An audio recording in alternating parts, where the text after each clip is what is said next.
Hello friends, and welcome to Escaping the Mouse with your host, me, Brooke Roll. Alright, we are a couple of weeks now from Halloween, and I'm already starting to kind of plan for that. As you know, the last couple of years I have done Halloween here in Waco, and it's been a big hit, and I want to keep doing it over and over and over again. But part of the responsibility of doing something like that is I keep needing to add to it, make it a little different from last year, add something that I didn't have before. Now, one of the things I liked about living in California, there was a place in eastern Los Angeles that's called Halloween Club that sold, it was basically a big box store for Halloween supplies. And it was open 365 days a year. So, I would go like in the middle of July, get really great discounts on things because, they're struggling at that point because it's off season to keep stuff going.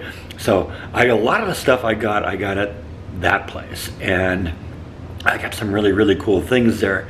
The problem is now that I live here in Waco, we have Spirit Halloween, and that's okay, but I mean, it's a lot of kind of low end stuff. They do have some kind of cool things, but they're overpriced and they tend to not last very long. And I'm looking for something that I can use over and over again, recycle in different Halloweens in the future. And so I've been a little disappointed by what I've been able to pick up. However, I was talking to John Guthrie over at Silo of Screams a while ago, and he has all sorts of really amazing Halloween props in his mazes. And I asked him once, like, where do you get all that stuff? And he says, there's this great website called frightprops.com. And I took a look at it, and yeah, this is exactly what I'm looking for. It's a lot of the great things that John has in the silo, and just really great props and stuff like that. And I found something this year. Actually, I found something about 2-3 weeks ago. It was a really great high-end lightning generator that would be great for the haunted house. And I ordered it, but for some reason it was out of stock, and they ended up refunding my money. But I went back and I started looking at like animated figures, because the little girl with the swing that I put up last year, she didn't run the whole night, and I don't know, there's still something weird with that. Also, the Pumpkin King, he may take kind of a secondary role this year, but I found something really, really great that's going to be kind of the king of Halloween this year. And it arrived yesterday, and we're going to open it up and put it together and take a look at this bad boy. All right, so this is the box here. This contains this year's Halloween King. This guy's called the Wailing Phantom animated prop. So he's like 7 feet tall, kind of looks like the Grim Reaper. He moves around, he talks, you can actually see his mouth move. And he's got eyes that kind of move around and follow you too. And that's supposedly something that's kind of, I've seen videos of it. It looks pretty cool. And it says some assembly required, but it's actually fairly easy to put together. So we'll see. This seems a lot like my Pumpkin King prop. And that's fairly easy to put together. There's a lot of pieces to it, but if you follow the instructions, it's pretty easy to do. So I'm counting on the fact this guy will probably be the same, but let's open him up and see what we got. Yeah, I guess it was a box in a box. That's the guy though, check him out. Think that's gonna be a little bit menacing in the front door? Look at these eyes kind of light up, and like I said, they move around, so. This guy looks like he's going to be pretty cool. Like I said, he looked menacing on the video I saw. Yeah, I got to admit, the parts look almost identical to the Pumpkin King. That looks like almost the same mechanism that makes him move. That's probably the move. Supposedly what he's supposed to do is rise up and down and then kind of swing back and forth. And I bet you that's the mechanism for making him swing back and forth, because that's the same thing that was in the Pumpkin King. So let's pull all this stuff out and see what I got. I actually made it a point to take a picture of this stuff in the box, because I always have problems getting it back in the box. And if I don't document exactly how it was all packed, it makes it a little difficult sometimes to get it all back in there. But I think we got that covered now. I'm also going to have the video of like this to look at. But let's pull everything out. Let's see what we got, and let's put them together. Yeah, this guy looks just like the Pumpkin King. That's his cloak right there. That's the body mechanism that makes the body rotate back and forth and raise up and down. There's his legs. He's got this cool lantern that lights up. There's his head and his hands and arms. So yeah, this should be pretty easy to put together. Let's get going. It's funny, I'm going to be a total guy on this. I don't usually do this, but this thing, like I said, is so similar to the Pumpkin King, I think I can put it together without even reading the directions. So first thing I'm going to do is I'm going to attach the legs to the base. And they just kind of snap into place. And you put one on top of the other. Let's do it the right way here.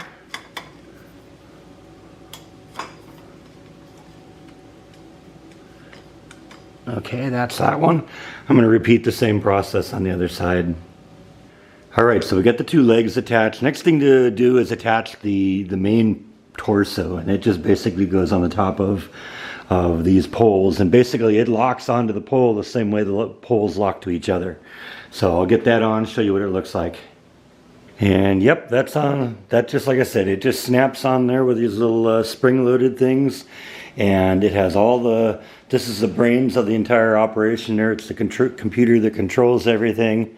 This is just a motor here that results in the body going back. No, actually this one results in the body rotating, coming forward and backward like this. And then, let's see, where's the other part here?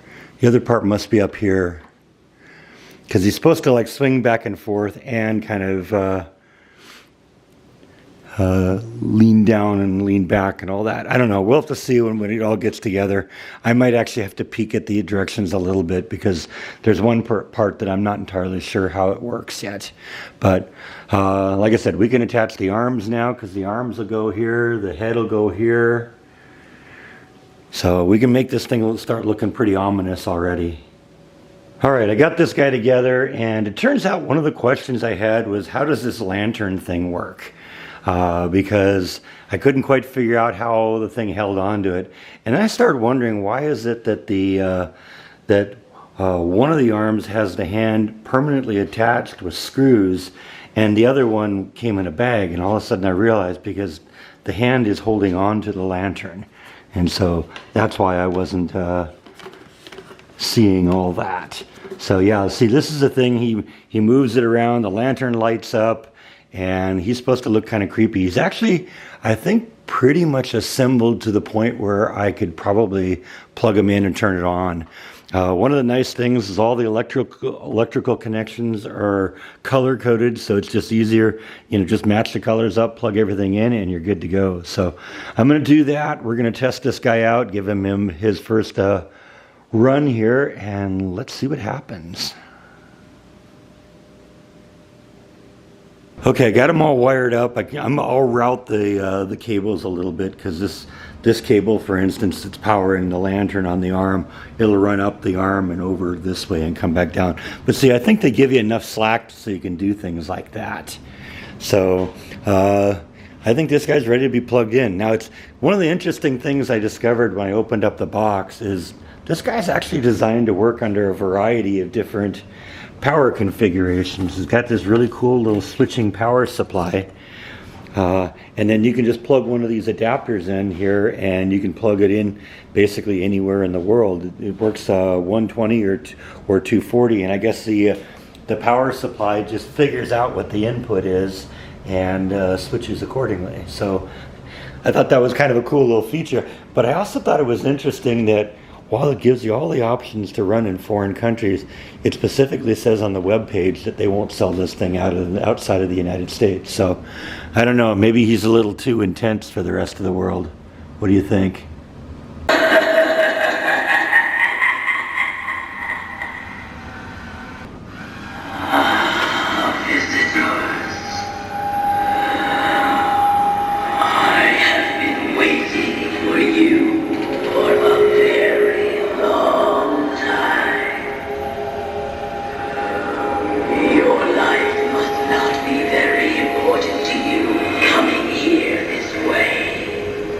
No matter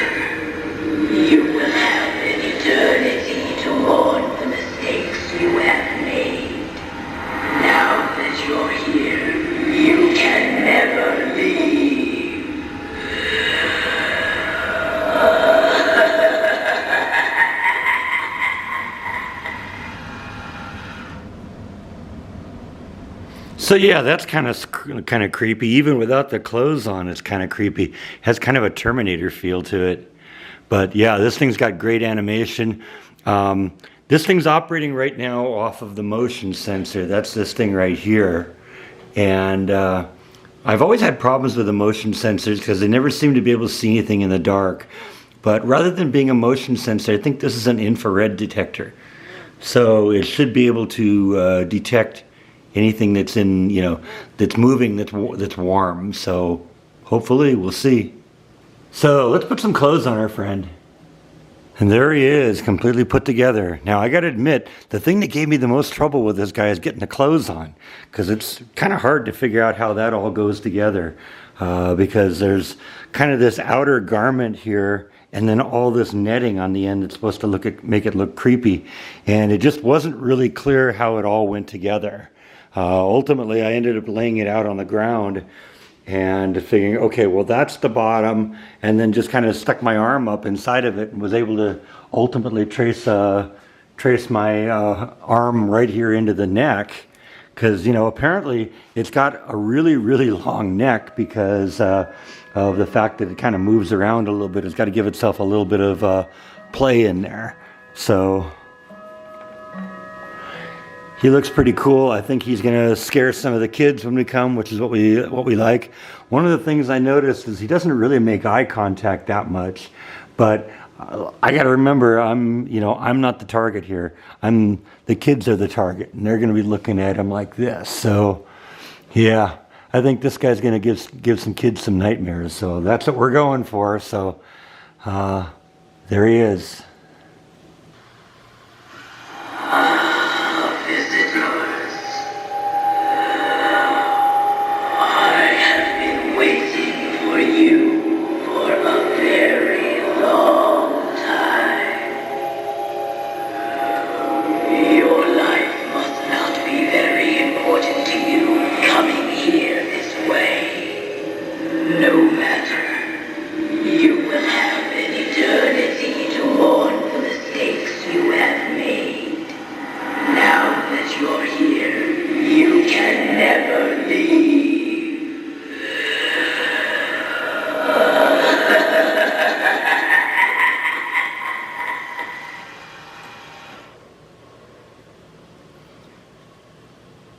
Yeah, that should scare some people. All right, so got this guy put together here. I think he's going to make a creepy addition to Halloween. Like I said, I was a little concerned that he was bending over a little bit, but I think the fact that he's going to be up on the first step and he's going to be looking down at kids, I think that's going to make this thing really creepy. So looking forward to have him be part of my Halloween attraction, and I think that's all that I have for today. So thank you as always for watching, and I'll see you next time on Escaping the Mouse. Happy Halloween!